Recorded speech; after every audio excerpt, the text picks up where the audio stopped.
सभी बच्चों को जय हिंद।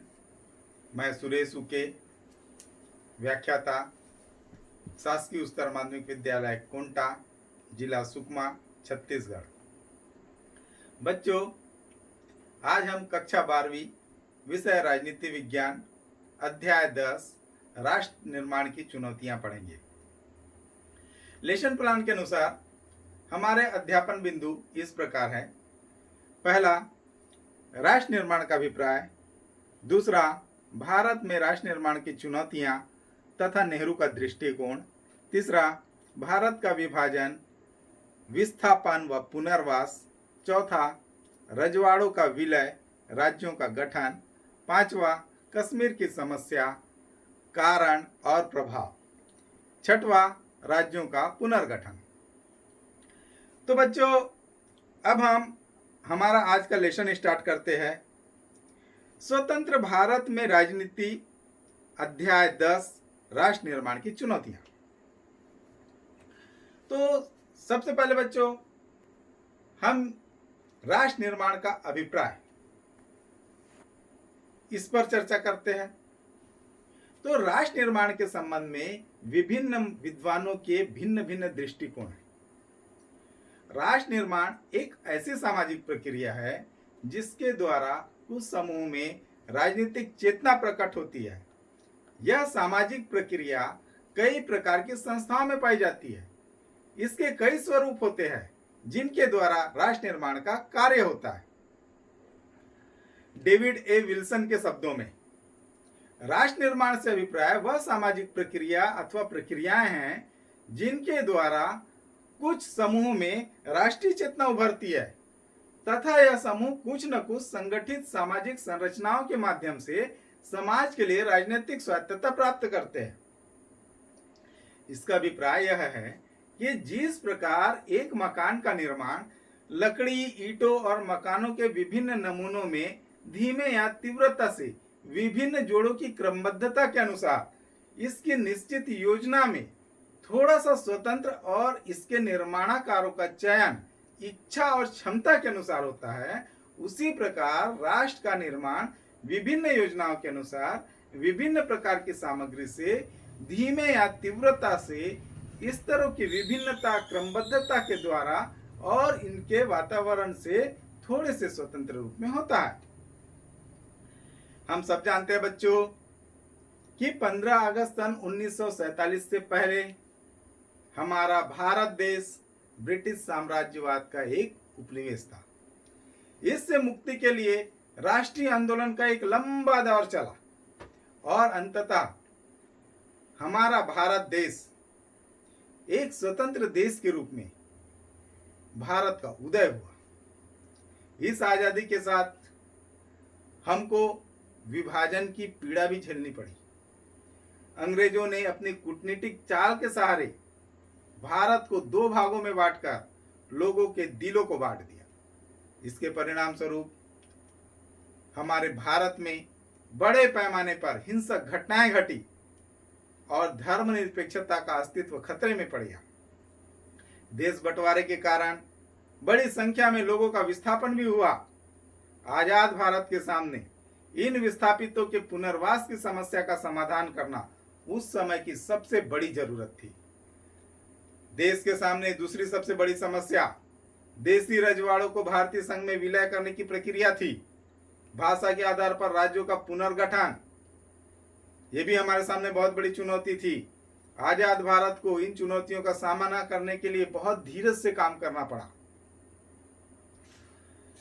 नए राष्ट्र की चुनौतियां, विभाजन, विस्थापन और पुनर्वास, राजवाड़ों का विलय, राज्यों का पुनर्गठन, ये बहुत महत्वपूर्ण उस समय की समस्याएं थी। इन सारी समस्याओं पर पंडित जवाहरलाल नेहरू ने बहुत धैर्य से काम लिया। अब हम पढ़ेंगे बच्चों भारत में राष्ट्र निर्माण की चुनौतियां तथा पंडित जवाहरलाल नेहरू का दृष्टिकोण। तो ब्रिटिश संसद में पारित स्वतंत्रता अधिनियम के अंतर्गत 14 अगस्त और 15 अगस्त सन 1947 मध्य रात्रि को भारत लगभग 200 वर्षों की दास्ता के बाद स्वतंत्र हुआ। इस अवसर पर हमारे प्रथम प्रधानमंत्री पंडित जवाहरलाल नेहरू ने भारतीय संविधान सभा के विशेष सत्र को संबोधित किया। जब पूरा संसार इस मध्य रात्रि को सो रहा था, तब भारत अपने भाग्य निर्माण के लिए जाग चुका है। नेहरू का यह भाषण आज भी उतना ही जीवंत और प्रेरणादायक है। यह भाषण भाग्यवधु से चिर परिचित भेंट के नाम से प्रसिद्ध है। राष्ट्रीय आंदोलन में शामिल नेताओं का मुख्य लक्ष्य जनता की सत्ता कायम करना, यह प्रमुख था। राष्ट्रीय आंदोलन में जनता के सभी वर्गों ने बढ़ चढ़कर हिस्सा लिया था। उन पर गांधीवादी विचारधारा का प्रभाव था, जो किसी भी प्रकार के अधिनायकवाद के अस्तित्व में विकास नहीं करते थे। मुख्य रूप से भारत के सामने 3 तरह की चुनौतियां थी। पहली और तात्कालिक चुनौती जो थी वो हमारे सामने एकता के सूत्र में लोगों को बांध कर रखने और भारत को गढ़ने की थी, जिसमें भारतीय समाज की सारी विविधताओं के लिए जगह हो। भारत अपने आकार और विविधता में महादेश के बराबर था। यहाँ अलग अलग बोली बोलने वाले लोग थे, उनकी संस्कृति अलग अलग थी और वे अलग अलग धर्मों के अनुयायी थे। विभाजन के बाद विस्थापन और पुनर्वास, राजवाड़ों का विलय, राज्यों का पुनर्गठन, अनेक चुनौतियां हमारे सामने आ गई। उस वक्त आमतौर पर यही माना जा रहा था कि इतनी विविधताओं से भरा कोई देश ज्यादा दिनों तक एकजुट होकर नहीं रह सकता। भारत के भविष्य को लेकर गंभीर सवाल खड़े थे। क्या भारत एक रह पाएगा? उस वक्त का सबसे तीखा और चुभता हुआ एक सवाल यह था। और भारत की क्षेत्रीय अखंडता को कैसे हासिल किया जाए, यह भी एक गंभीर चुनौती थी। दूसरी चुनौती लोकतंत्र को कायम करने की थी। संविधान में मौलिक अधिकारों की गारंटी दी गई थी और हर नागरिक को मतदान का अधिकार दिया गया है। भारत ने संसदीय शासन पर आधारित प्रतिनिधिमूलक लोकतंत्र को अपनाया। इन विशेषताओं से यह बात सुनिश्चित हो गई कि लोकतांत्रिक ढांचे के भीतर राजनीतिक मुकाबले होंगे। तीसरी चुनौती थी विकास की, जिसमें समुचित समाज का भला हो, न कि किसी एक तबके का। संविधान में यह बात साफ कर दी गई थी कि सबके साथ समानता का बर्ताव किया जाएगा और सामाजिक रूप से वंचित तबकों तथा धार्मिक, सांस्कृतिक अल्पसंख्यक को विशेष सुविधा भी दी जाएगी। राज्य के नीति निर्देशक सिद्धांतों के अंतर्गत लोक कल्याण के उन लक्ष्यों को भी स्पष्ट किया गया था जिन्हें राजनीति को जरूर पूरा करना चाहिए। अब असली चुनौती आर्थिक विकास तथा गरीबी के खात्मे के लिए कारगर नीतियों को तैयार करने की थी। पंडित जवाहरलाल नेहरू उदारवादी लोकतंत्र के समर्थक थे। उनका विश्वास था कि जैसे जैसे समानता व न्याय पर आधारित विकास की प्रक्रिया आगे बढ़ेगी, भारत में लोकतंत्र की जड़ें भी उतनी ही मजबूत होती जाएगी। लोकतांत्रिक संस्थाओं को मजबूत करना, कमजोर व वंचित वर्गों को आरक्षण के माध्यम से राजनीतिक भागीदारी को बढ़ाना, विधि का शासन, न्यायपालिका व समाचार पत्र पत्रिका इनके माध्यम से स्वतंत्रता आदि भी नेहरू की लोकतांत्रिक दृष्टि के अंग थे। विकास के संबंध में पंडित जवाहरलाल नेहरू समाजवाद की धारणा से बहुत प्रभावित थे। नेहरू ने जमींदारी उन्मूलन, मिश्रित अर्थव्यवस्था तथा उसमें सरकारी क्षेत्र का प्रभुत्वकारी भूमिका, योजनागत विकास प्रक्रिया, कमजोर वर्गों के हितों का संरक्षण, इन उपायों के द्वारा समानता व न्याय पर आधारित विकास की प्रक्रिया को आगे बढ़ाना चाहते थे। पंडित जवाहरलाल नेहरू देश का बौद्धिक विकास कर भारत को आधुनिक एवं विकसित राष्ट्र बनाना चाहते थे। समाज के प्रत्येक वर्ग, विशेषकर महिलाओं एवं पिछड़े वर्ग के सामाजिक, राजनीतिक और आर्थिक विकास पर बल दिया। उन्होंने राष्ट्र निर्माण के लिए औद्योगिकरण के पक्षधर थे। आर्थिक विकास को संप्रदायवाद से दूर रखना चाहते थे। इसलिए उन्होंने राजनीतिक एवं आर्थिक समस्याओं को धार्मिक आधार की अपेक्षा वैज्ञानिक दृष्टिकोण से देखा। पंडित जवाहरलाल नेहरू ने विज्ञान और औद्योगिकीकरण का मानवतावादी सहिष्णुता तथा करुणा के आदर्शों के साथ तालमेल करने पर बल दिया। इस प्रकार राष्ट्र निर्माण के लिए वैज्ञानिक एवं आधुनिक दृष्टिकोण को अपनाया। पंडित जवाहरलाल नेहरू की एक महत्वपूर्ण उपलब्धि है। अब हम पढ़ेंगे बच्चों भारत का विभाजन, विस्थापन और पुनर्वास। तो भारत का सांप्रदायिक आधार पर विभाजन इतिहास की एक गंभीर त्रासदी है। 14 अगस्त और 15 अगस्त 1947 को जब देश आजाद हुआ तो एक अखंड राष्ट्र के रूप में नहीं बल्कि विभाजन के परिणाम स्वरूप एक साथ दो राष्ट्र अस्तित्व में आए, भारत और पाकिस्तान।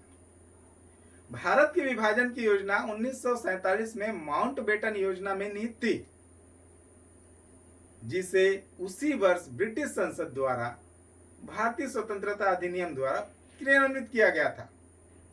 देश का विभाजन राष्ट्रीय आंदोलन के समय मुस्लिम लीग द्वारा सांप्रदायिकता की राजनीति पर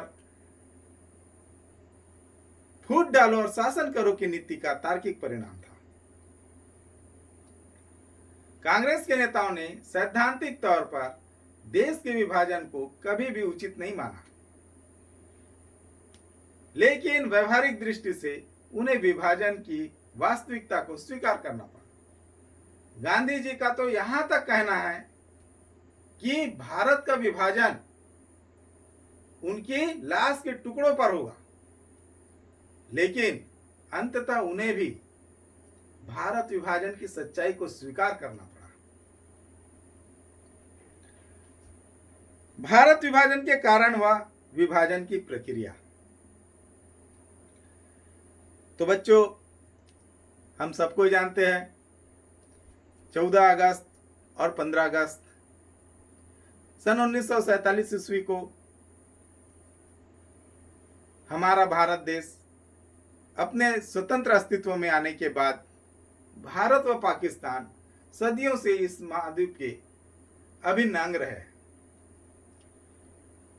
इन दोनों क्षेत्रों की जनता एक सी सामाजिक, आर्थिक, कानूनी व राजनीतिक व्यवस्था के अंतर्गत शताब्दियों तक एक दूसरे से घुल मिलकर साथ रही है।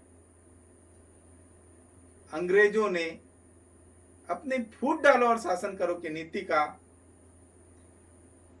दुष्परिणाम भारत का विभाजन भारत और पाकिस्तान के रूप में किया।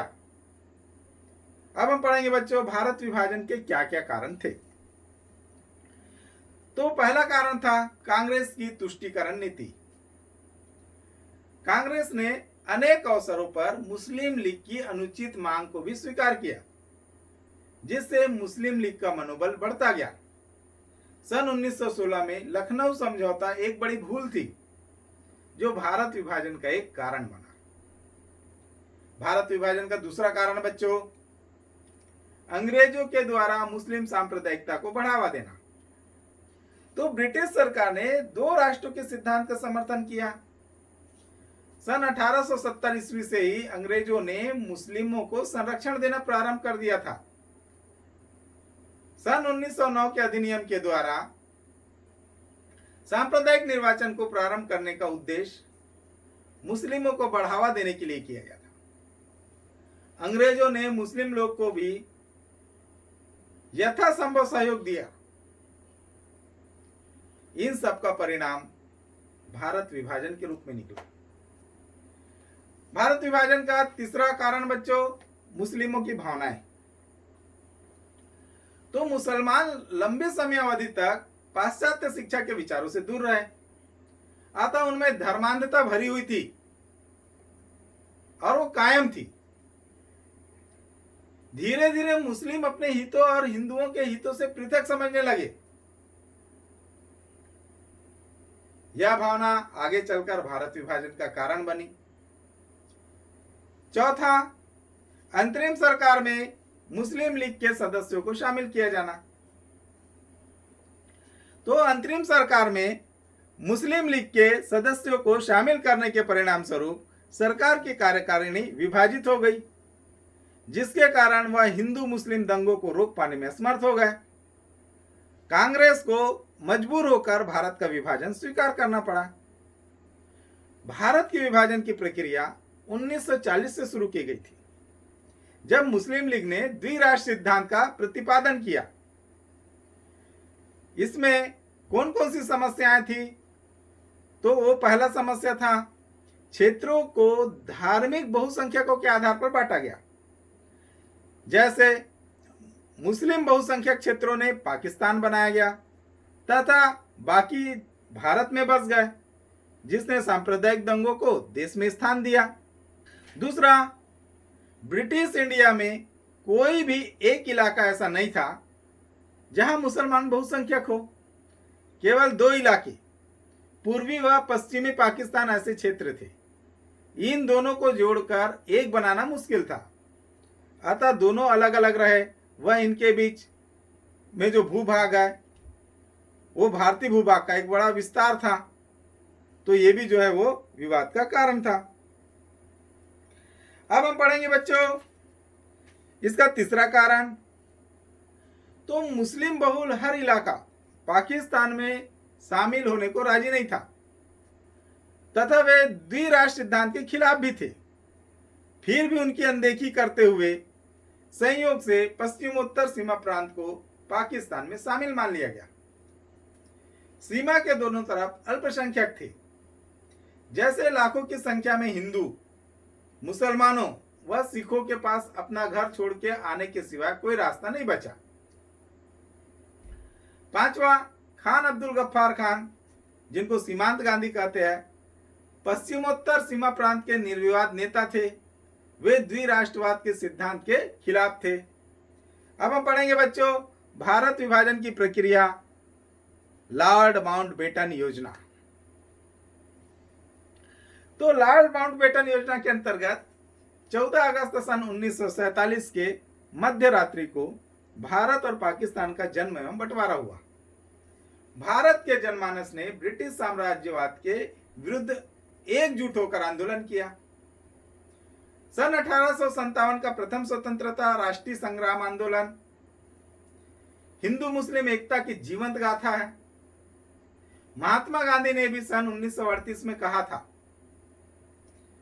मैं हिंदू मुस्लिम एकता का आजीवन कार्यकर्ता हूं, परंतु हिंदू मुस्लिम एकता मृग तृष्णा बनकर रह गई।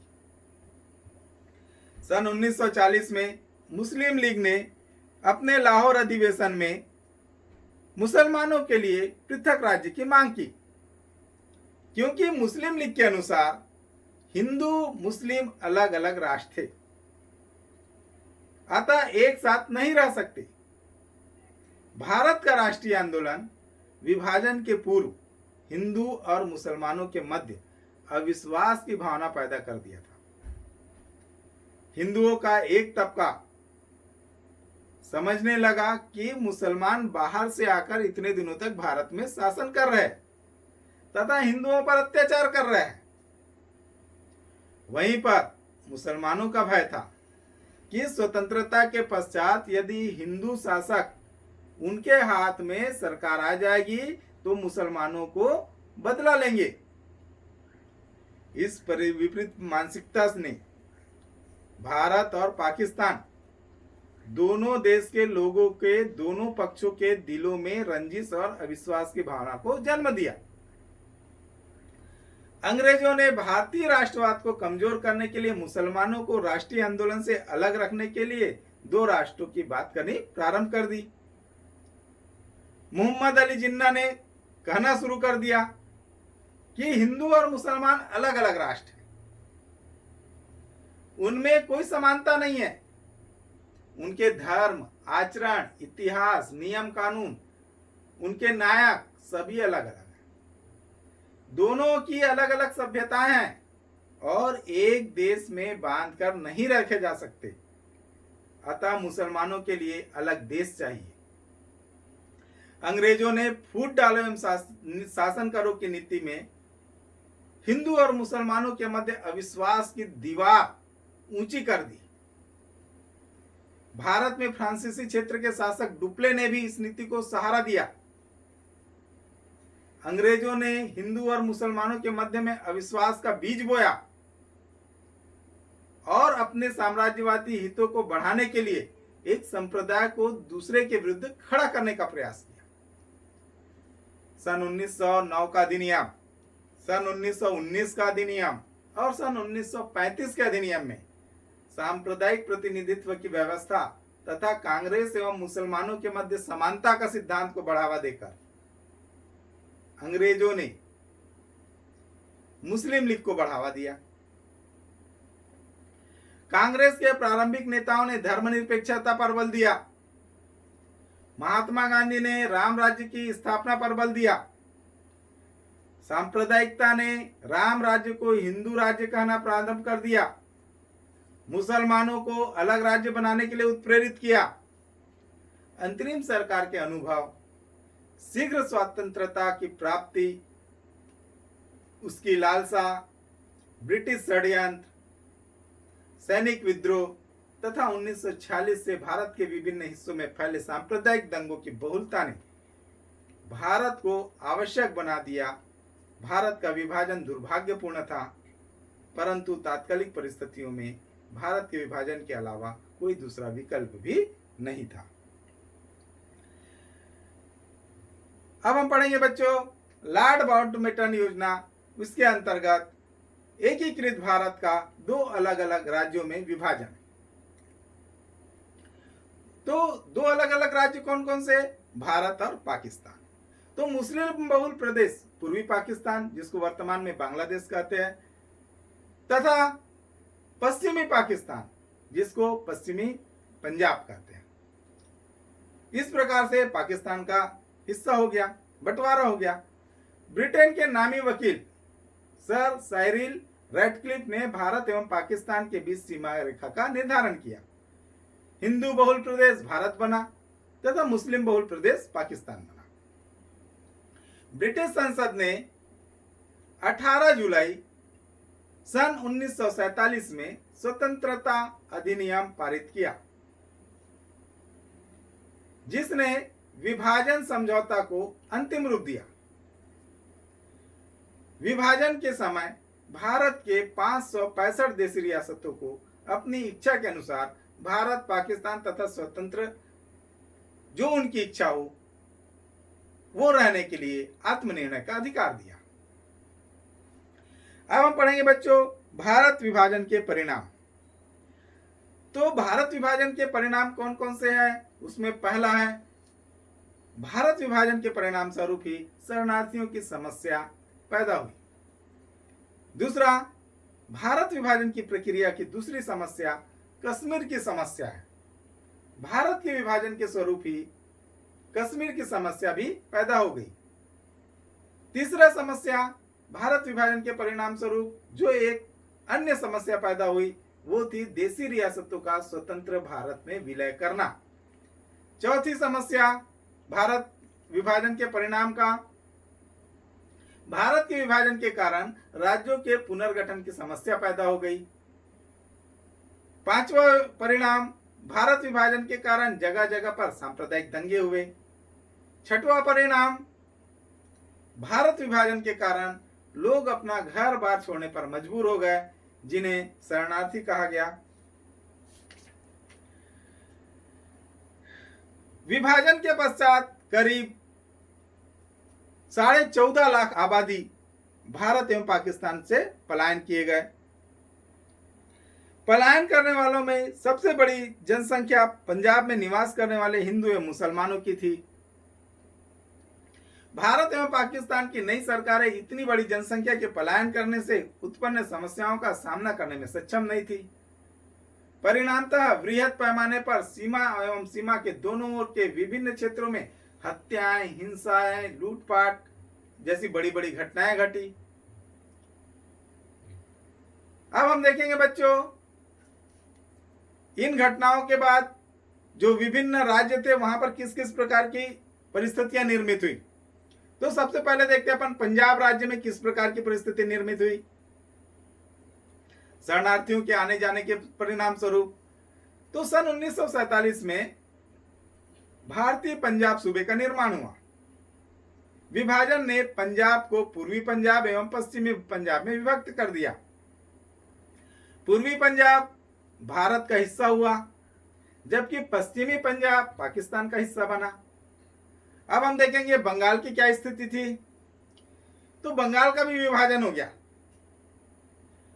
पूर्वी बंगाल पाकिस्तान का हिस्सा बना, जिसका सन 1955 में नामकरण पूर्वी पाकिस्तान किया गया, जो सन 1971 में बांग्लादेश बना। पश्चिमी बंगाल भारत का हिस्सा हुआ। पश्चिमी बंगाल वर्तमान का बंगाल है। अब हम देखेंगे सिंध की क्या स्थिति थी। तो विभाजन के समय पाकिस्तान के प्रदेश में था। तो यहां पर जो है 1,40,000 हिंदू सिंधी निवासी थे, परंतु विभाजन के एक वर्ष पश्चात बहुसंख्यक सिंधी समुदाय भारत का रुख किए, वहां से पाकिस्तान से अपना घर संपत्ति सभी छोड़कर ये लोग भारत आए। दिल्ली में शरणार्थियों की एक बड़ी संख्या को बसने के लिए स्थान दिया गया। दिल्ली में शरणार्थियों को दिल्ली के सैन्य एवं ऐतिहासिक महत्व के क्षेत्रों, पुराना लाल किला, किंगस्वे के सैनिक छावनी क्षेत्रों में बसाया गया। इनको शरणार्थियों के लिए शिक्षा संस्थान, नौकरी तथा रोजगार के अवसर प्रदान करने के प्रयास किए गए। भारत के अन्य क्षेत्रों में बसे शरणार्थियों के विकास की भी योजनाएं बनाई गई। अब पाकिस्तान में शरणार्थी, इस पर चर्चा करते हैं बच्चों। तो भारत के विभिन्न क्षेत्रों से शरणार्थी, जिनको मुहाजिर कहा जाता है, वो पाकिस्तान पहुंचे।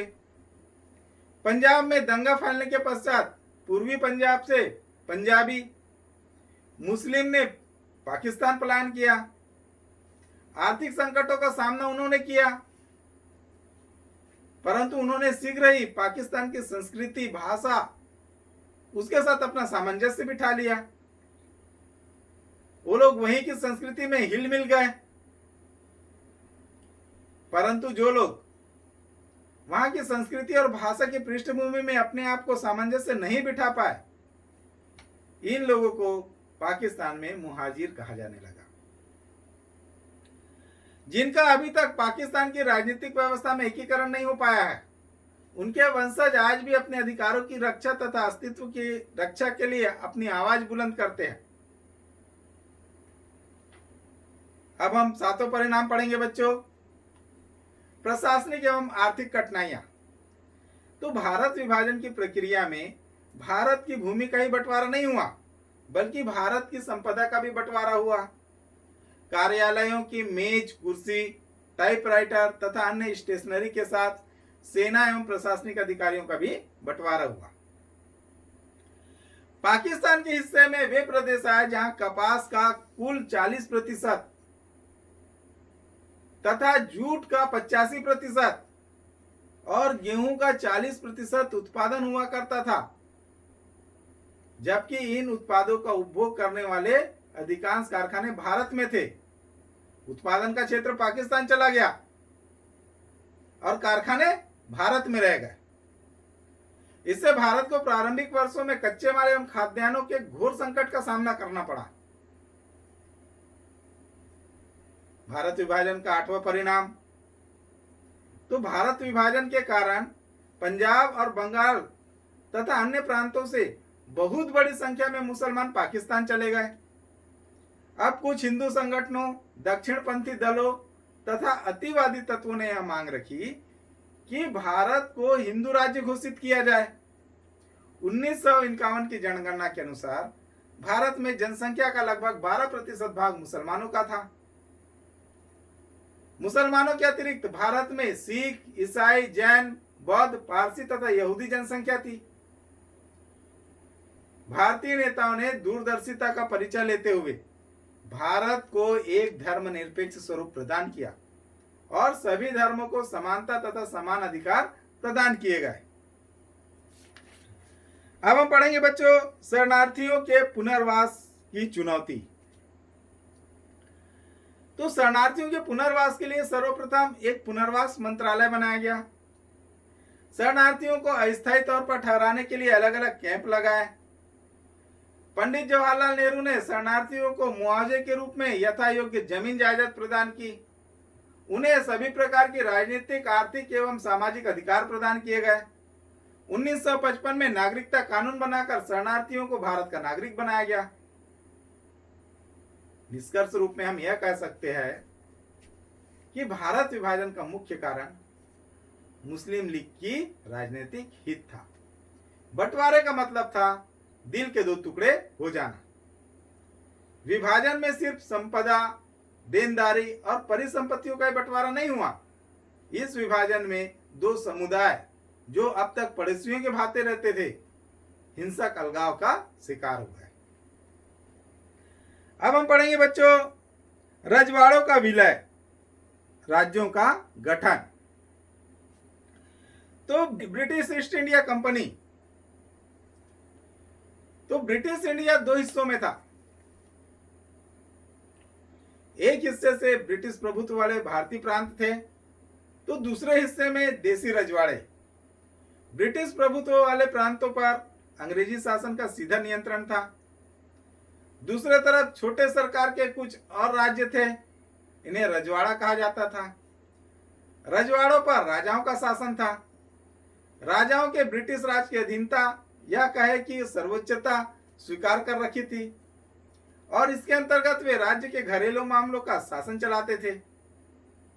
भारतीय साम्राज्य के 1/3 हिस्से में राजवाड़े कायम थे। प्रत्येक 4 भारतीयों में एक भारतीय किसी न किसी राजवाड़े की प्रजा थी। अब हम पढ़ेंगे बच्चों स्वतंत्रता के समय देसी रियासत।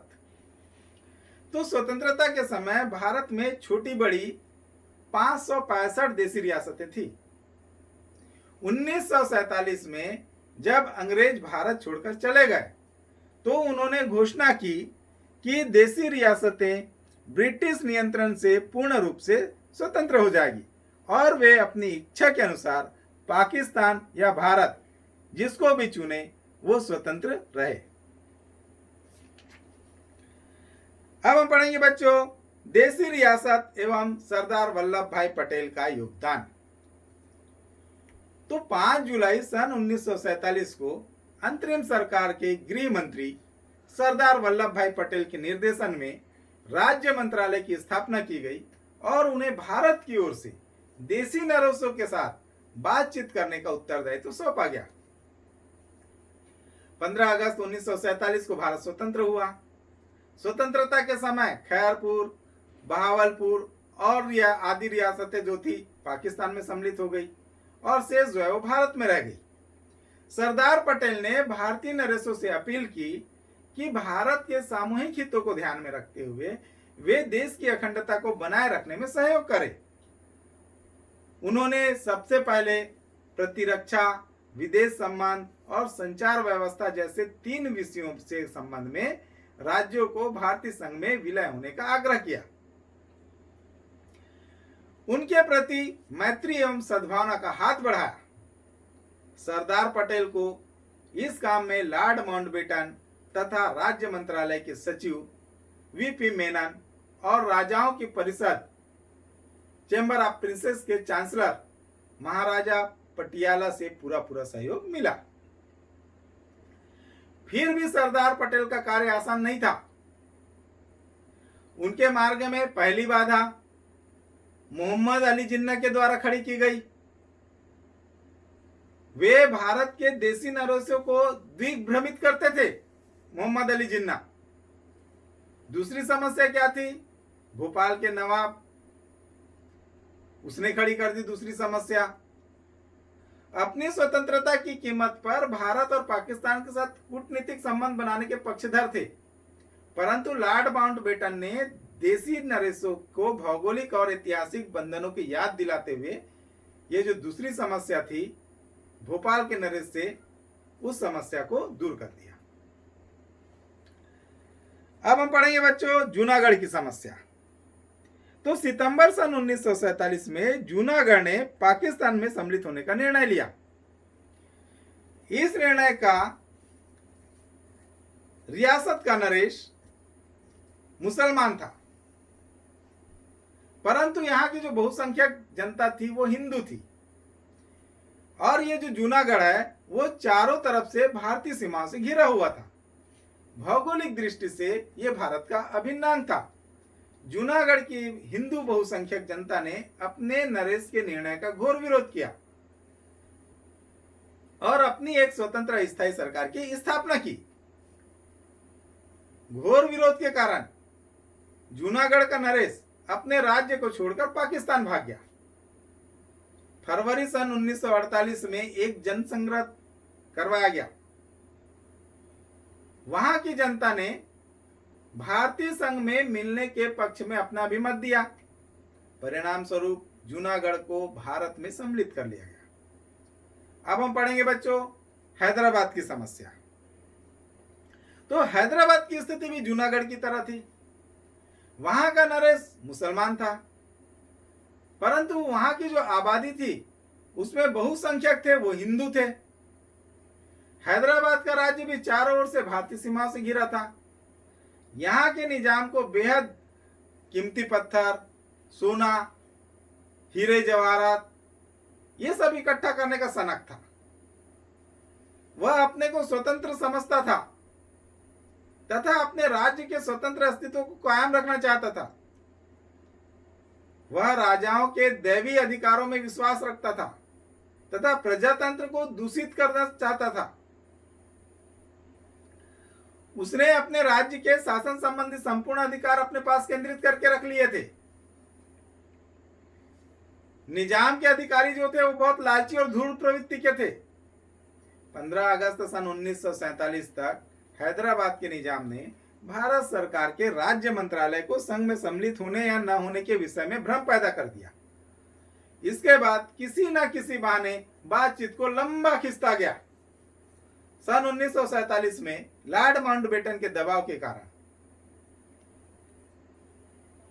स्टैंड स्टिल एग्रीमेंट पर हस्ताक्षर कर दिया, परंतु संघ में शामिल होने की बात को टालता रहा। कट्टर सांप्रदायिक मुसलमानों को भी प्रोत्साहित करना प्रारंभ कर दिया उसने। बहुसंख्यक हिंदुओं पर दबाव डालना, अत्याचार करना प्रारंभ कर दिया ताकि वे हैदराबाद छोड़कर भारत के अन्य हिस्सों में चले जाए। हैदराबाद रियासत से होकर गुजरने वाले जो रेल मार्ग और सड़क मार्ग थे उनको क्षतिग्रस्त कर दिया।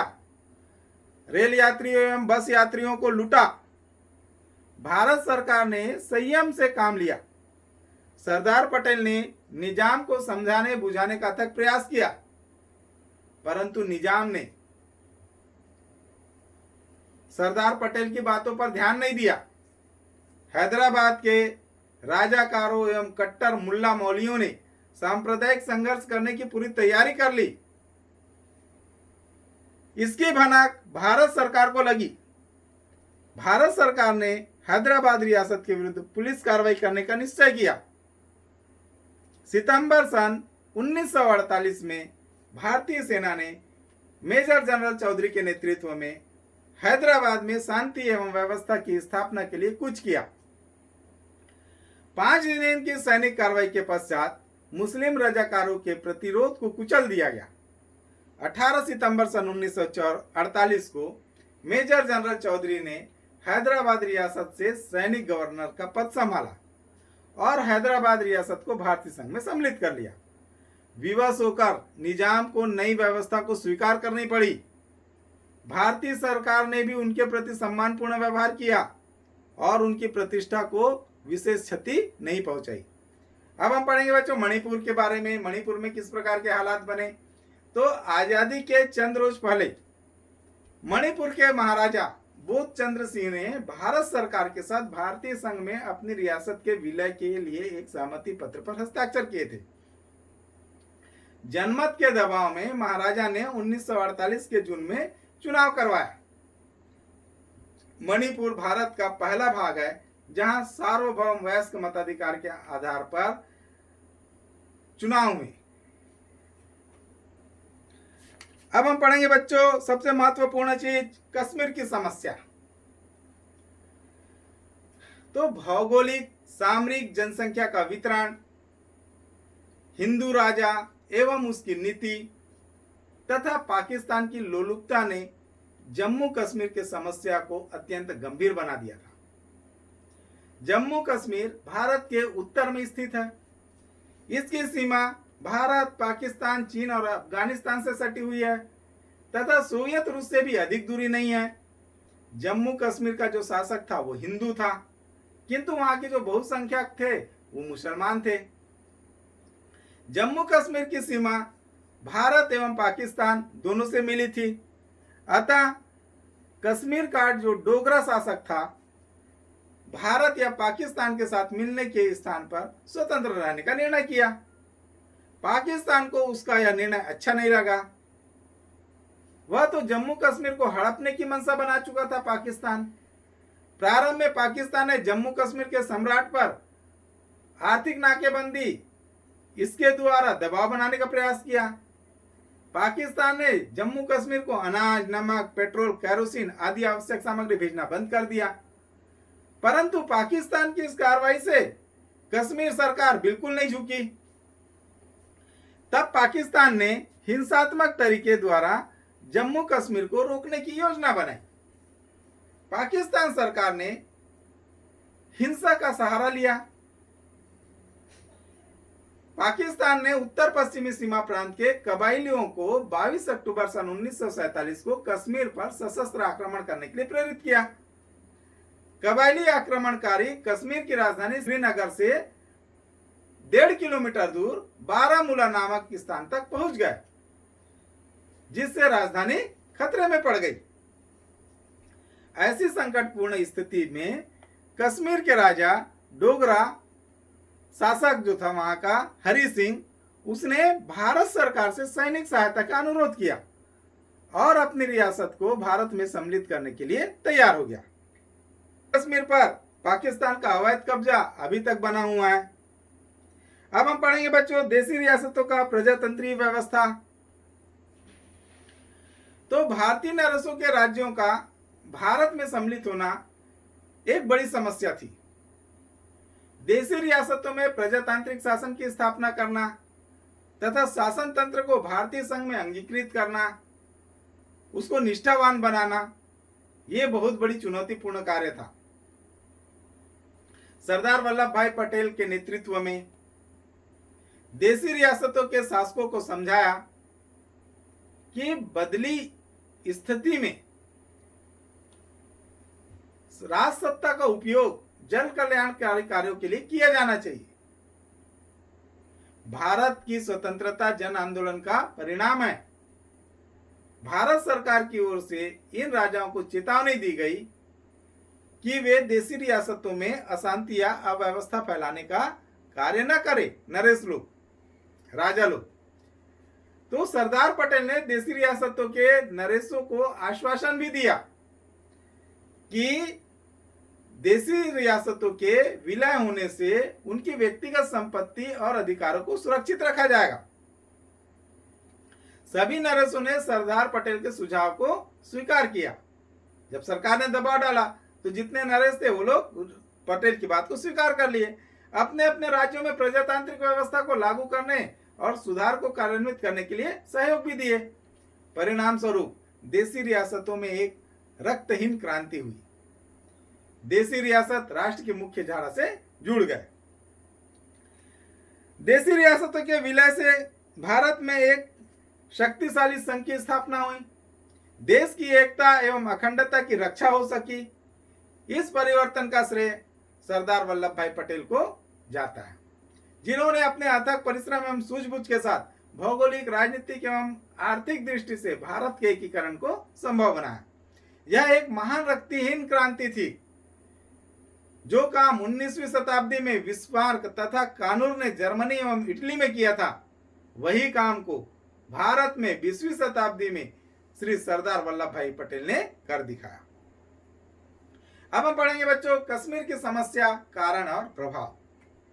तो भारतीय संविधान की प्रस्तावना में राष्ट्र की एकता व अखंडता की परिकल्पना की गई है।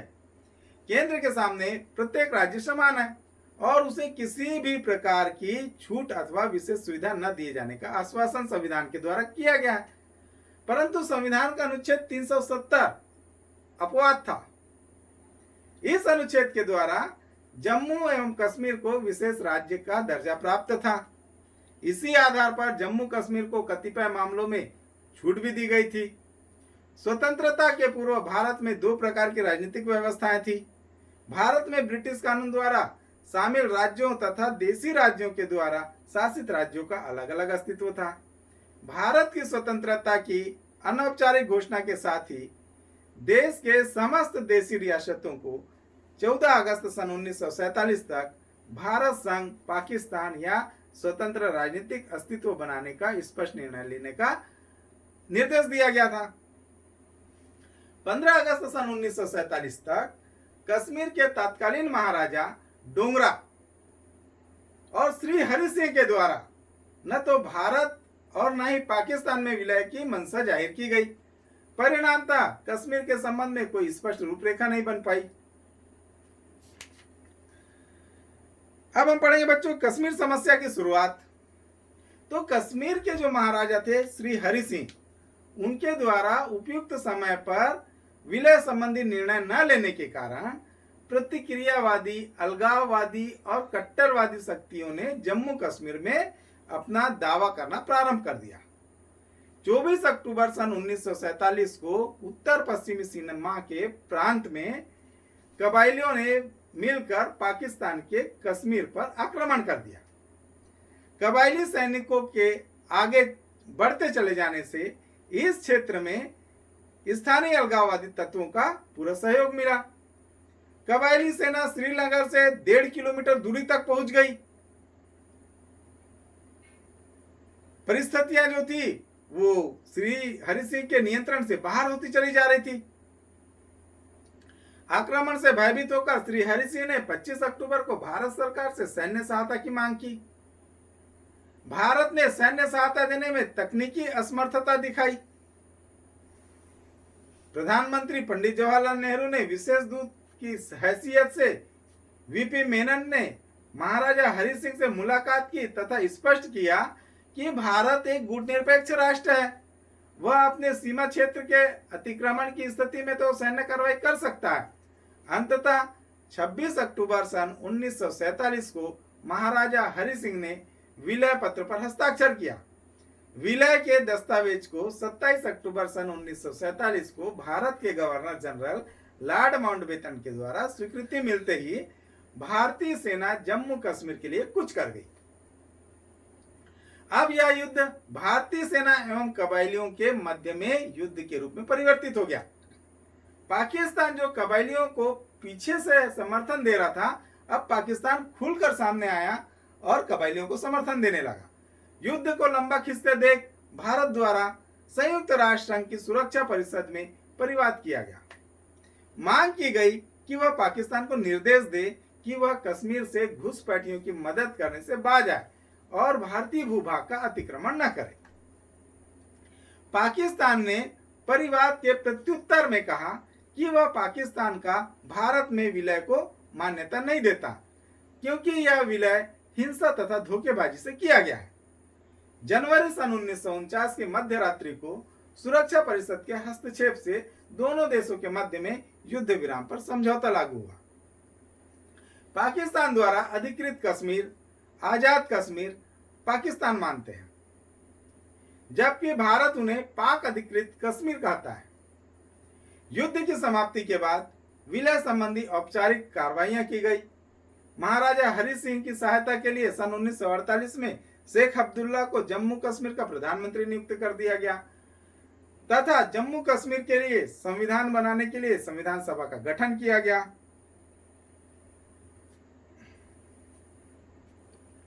अब समझौते का प्रयास। तो 20 जनवरी सन 1948 को सुरक्षा परिषद ने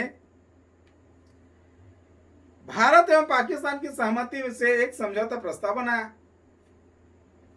सन 1948 में सुरक्षा परिषद ने चेकोस्लोवाकिया, अर्जेंटीना तथा अमेरिका की 3 सदस्यीय समिति का गठन किया। 13 अगस्त सन 1948 को आयोग ने अपनी रिपोर्ट में कहा कि पाकिस्तान अपनी सेना तथा कबायलियों को हटाने का प्रयास करे। इस क्षेत्र के प्रशासन का आयोग और देखरेख स्थानीय अधिकार होंगे। पाकिस्तान इन शर्तों को पूरी तरह से लागू करने की सूचना आयोग को दे, तभी जो है भारत अपनी सेनाएं वापस लेगा और कश्मीर से अपनी सेना को हटा लेगा तथा अंतिम समझौता होने तक भारत युद्ध विराम सीमाओं के भीतर उतनी ही सेनाएं रखें जितनी अधिकारियों की सहायता के लिए आवश्यक हो। आयोग के साथ भारत पाक की सरकारों का पत्राचार होता रहा। पाकिस्तान ने इस आयोग की संस्तुति को पूर्णतः अस्वीकार कर दिया क्योंकि पाकिस्तान की सेना को पीछे करने के लिए तैयार नहीं था। इस समिति ने युद्ध विराम के अतिरिक्त कश्मीर में विलय हेतु जनमत संग्रह के लिए भी प्रस्ताव रखे। पंडित जवाहरलाल नेहरू ने भी सुरक्षा परिषद को जम्मू कश्मीर में जनमत संग्रह कराने का आश्वासन दिया। सन 1957 में पाकिस्तान के अनुरोध पर संयुक्त राष्ट्र संघ ने भारत विरोधी प्रस्ताव पारित किया जिसे सोवियत संघ ने निषेधित कर दिया। सन 1962 के भारत चीन युद्ध के समय चीन पाकिस्तान के मध्य विशेष गठबंधन उभर कर सामने आया। ताशकंद समझौते के द्वारा दूसरा समाधान ढूंढने का प्रयास किया गया। अब हम पढ़ेंगे बच्चों राज्य का पुनर्गठन। तो राज्यों के पुनर्गठन की आवश्यकता। तो पटेल ने भारतीय गणराज्य की इकाइयों को एकीकृत करने का संगठन किया, परंतु भारतीयों को इससे संतुष्ट नहीं हुआ। अंग्रेजों के शासन काल में भारत के प्रांतों का निर्माण किसी निश्चित सिद्धांत के आधार पर नहीं किया गया था। भारत में अंग्रेजों के राज्य का क्षेत्र बढ़ने के साथ साथ नए प्रांत अस्तित्व में आते चले गए। भारत में ब्रिटिश साम्राज्य की सुरक्षा, विजित क्षेत्र का सामरिक महत्व, राजनीतिक आवश्यकता तथा प्रशासनिक सुविधा आदि बातों को ध्यान में रखकर किया गया था। प्रांत विशेष की भाषा व संस्कृति की उपेक्षा की गई थी। स्वतंत्रता के बहुत पहले से ही भारत में भाषा के आधार पर प्रांतों के मांग की विद्रोह होने लगे थे। सन 1920 में स्वयं कांग्रेस ने भी इस मांग को समर्थन दिया। स्वतंत्रता के पश्चात जब केंद्र की सरकार कांग्रेस सरकार ने इस तरफ ध्यान नहीं दिया तो लोगों ने पुनः भाषा एवं संस्कृति के आधार पर प्रांतों के गठन की मांग की। इस मांग ने शीघ्र ही एक व्यापक आंदोलन का रूप धारण कर लिया। आंध्र में भाषा के आधार पर आंध्र राज्य की मांग को लेकर वहां की जनता ने उग्र आंदोलन प्रारंभ कर दिया। मद्रास प्रांत दंगों की चपेट में आ गया। केंद्र सरकार ने इस आंदोलन को दबाने का प्रयास किया, परंतु दमन चक्र के बावजूद यह मांग जो है वो बलवती होती रही। सन 1953 में अंततः भारत सरकार ने मद्रास प्रांत के कुछ तेलुगु भाषी भागों को अलग करके आंध्र प्रदेश की स्थापना की। बच्चों परीक्षा में कई बार पूछा जाता है भाषा के आधार पर सबसे पहले किस राज्य का गठन किया गया, तो आपको बताना है कि भाषा के आधार पर सबसे पहले आंध्र प्रदेश राज्य का गठन किया गया। तो इस प्रकार भाषा के आधार पर राज्य के पुनर्गठन की मांग की पहली विजय आंध्र प्रदेश के रूप में प्राप्त हुई। तो अब हम पढ़ेंगे बच्चों राज्य पुनर्गठन आयोग। तो फजल अली को राज्य पुनर्गठन आयोग का अध्यक्ष बनाया गया। आयोग ने 30 दिसंबर सन 1955 को अपनी रिपोर्ट केंद्र सरकार को सौंपी। आयोग की मुख्य सिफारिशें इस प्रकार थी। पहला, केवल भाषा एवं संस्कृति के आधार पर राज्यों का पुनर्गठन नहीं किया जाना चाहिए। दूसरा, राज्यों का पुनर्गठन करते समय राष्ट्रीय सुरक्षा, वित्तीय एवं प्रशासनिक आवश्यकता तथा पंचवर्षीय योजना को सफल बनाने की क्षमता को भी ध्यान में रखना चाहिए। तीसरा, ए, बी, सी और डी राज्यों का वर्गीकरण को समाप्त करके भारत संघ को 16 राज्यों तथा 3 संघ राज्यों में विभाजित किया जाना चाहिए। अब राज्य पुनर्गठन अधिनियम सन 1956, इसके बारे में अध्ययन करेंगे बच्चों। तो राज्य पुनर्गठन आयोग की रिपोर्ट के प्रकाश में आते ही भारत के कई क्षेत्रों में असंतोष फूट पड़ा। मुंबई में व्यापक पैमाने पर उपद्रव हुए। महाराष्ट्र के लोग भाषा के आधार पर महाराष्ट्र राज्य की मांग करने लगे, तो सौराष्ट्र के लोग गुजरात को मिलाकर महागुजरात की मांग करने लगे। जब पंडित जवाहरलाल नेहरू उनकी मांग मानने के लिए तैयार नहीं हुए, तो संसद के दोनों सदनों में इस बात को लेकर लंबा बहस चला। अंत में सन 1956 में संसद ने एक राज्य पुनर्गठन अधिनियम पारित किया। अधिनियम के अनुसार पंजाब और पेप्पू को मिलाकर एक राज्य बनाया गया, परंतु हिमाचल प्रदेश को केंद्रीय क्षेत्र बना दिया गया। बंबई राज्य का आकार बढ़ा दिया गया। हैदराबाद के कुछ प्रदेशों को मैसूर राज्य में मिला दिया गया। तेलंगाना को आंध्र प्रदेश में सम्मिलित कर दिया गया। आयोग की अनुशंसा के आधार पर मध्य प्रदेश तथा केरल को नया राज्य बना दिया गया। भोपाल रियासत को मध्य प्रदेश में मिला दिया गया। केंद्र शासित अजमेर को राजस्थान में मिला दिया गया। राज प्रमुख पद को समाप्त कर दिया गया। सभी राज्यों के लिए राज्यपाल पद की स्थापना की गई। सन 1960 में मुंबई राज्य का विभाजन कर दिया गया। महाराष्ट्र की राजधानी मुंबई को बना दिया गया और उसी प्रकार गुजरात की राजधानी अहमदाबाद को बनाया गया। सन 1961 में भारत सरकार ने एक सैनिक कार्रवाई के द्वारा गोवा, दमन एवं दीव इस पर कब्जा कर लिया। सन 1954 में फ्रांस ने पांडिचेरी, मनान, माही, चंद्रनगर तथा कैरिकला बस्तियों पर भारत को सौंप दी गई। असम के नागा पहाड़ी क्षेत्र में निवास करने वाले नागाओं ने अलग राज्य बनाए जाने की मांग की। सन 1962 में संसद ने एक संशोधन विधेयक पारित करके नागालैंड राज्य की स्थापना की। पंजाब राज्य के हरियाणा क्षेत्र के निवासियों ने भाषा एवं संस्कृति के नाम पर अपने पृथक राज्य बनाने की मांग की। परिणामतः 1966 में पंजाब का विभाजन हुआ। हिंदी भाषा भाषी क्षेत्र को पृथक कर हरियाणा बनाया गया। 1971 में हिमाचल प्रदेश को पूर्ण राज्य का दर्जा दिया गया। सन 1972 में मेघालय, मणिपुर तथा त्रिपुरा को भी पूर्ण राज्य का दर्जा प्राप्त हुआ। 29 जून सन 1948 को भारतीय जनता पार्टी की गठबंधन सरकार ने उत्तरांचल, वनांचल तथा छत्तीसगढ़ को राज्य का दर्जा प्रदान किया। अब हम पढ़ेंगे बच्चों, संविधान लागू होने अर्थात सन 1950 के बाद बनाए गए राज्य। तो राज्यों की संख्या में विभिन्न कारणों से इनके नाम भी बदले गए हैं। 1950 के बाद से सरकार द्वारा कई राज्यों के नाम बदले गए, जैसे मद्रास का नाम तमिलनाडु, मैसूर का नाम कर्नाटक किया गया, जबकि संयुक्त प्रांत का नाम संविधान के स्वीकार किए जाने के तुरंत पश्चात बदलकर उत्तर प्रदेश रख दिया गया। तो संविधान की पहली अनुसूची में दिए गए राज्यों में जो नए नाम जोड़े गए हैं उनका विवरण इस प्रकार है। पहला देखते हैं अपन आंध्र प्रदेश। तो आंध्र प्रदेश राज्य अधिनियम सन 1953 द्वारा आंध्र को राज्य बनाया गया, जिसमें मद्रास राज्य के कुछ क्षेत्र रखे गए और राज्य पुनर्गठन आयोग अधिनियम सन 1956 के द्वारा इसे आंध्र प्रदेश नाम दिया गया। दूसरा राज्य केरल। तो राज्य पुनर्गठन अधिनियम सन 1956 के द्वारा मूल संविधान के भाग ख राज्य ट्रावनकोर कोचीन के स्थान पर केरल राज्य बनाया गया। तीसरा गुजरात। मुंबई पुनर्गठन अधिनियम सन 1960 के द्वारा मुंबई राज्य को गुजरात और महाराष्ट्र दो राज्यों में विभाजित कर दिया गया। चौथा महाराष्ट्र। मुंबई पुनर्गठन अधिनियम 1960 के द्वारा मुंबई राज्य से महाराष्ट्र बनाया गया। नागालैंड। असम राज्य से नागा हिल्स, न्यू एर्नान्स क्षेत्र को निकालकर नागालैंड राज्य अधिनियम सन 1962 के द्वारा नागालैंड को पृथक राज्य बनाया गया। हरियाणा।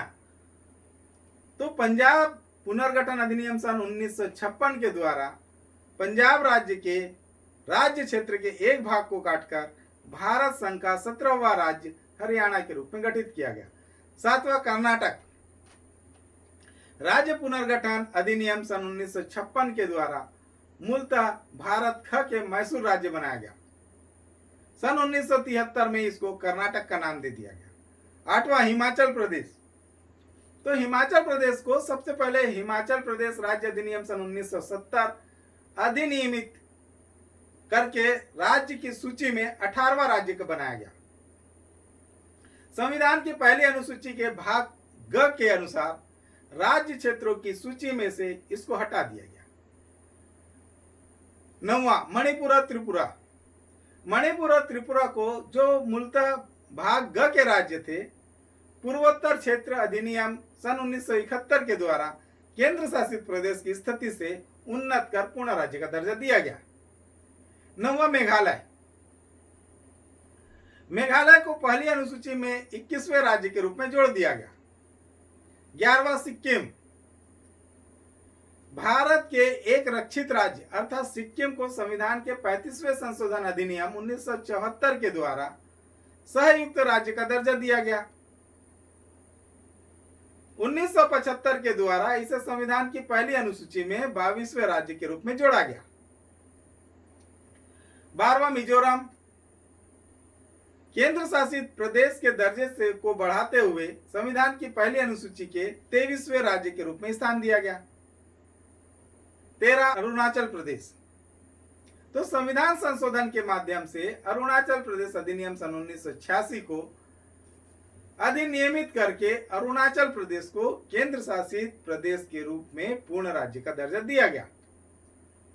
14 गोवा। तो गोवा प्रदेश को अलग करके उसे राज्य बनाया गया। दमन और दीव केंद्र शासित प्रदेश बनाया गया। 15 छत्तीसगढ़। तो मध्य प्रदेश पुनर्गठन अधिनियम सन 2000 के द्वारा मध्य प्रदेश के राज्य क्षेत्र के कुछ राज्य क्षेत्र को अलग करके 26वां प्रदेश छत्तीसगढ़ बनाया गया। अब हम पढ़ेंगे बच्चों उत्तरांचल।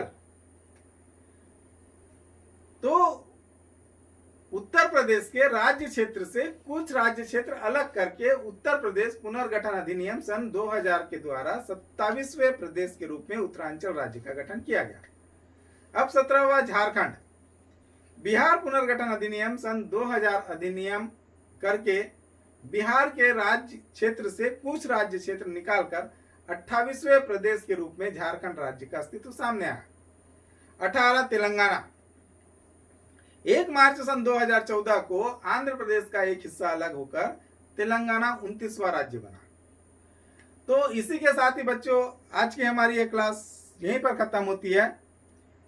मैं उम्मीद करता हूं आपको मेरी यह क्लास पसंद आई होगी। इसे ज़्यादा से ज़्यादा लाइक करें, शेयर करें और सब्सक्राइब करें। धन्यवाद। जय हिंद।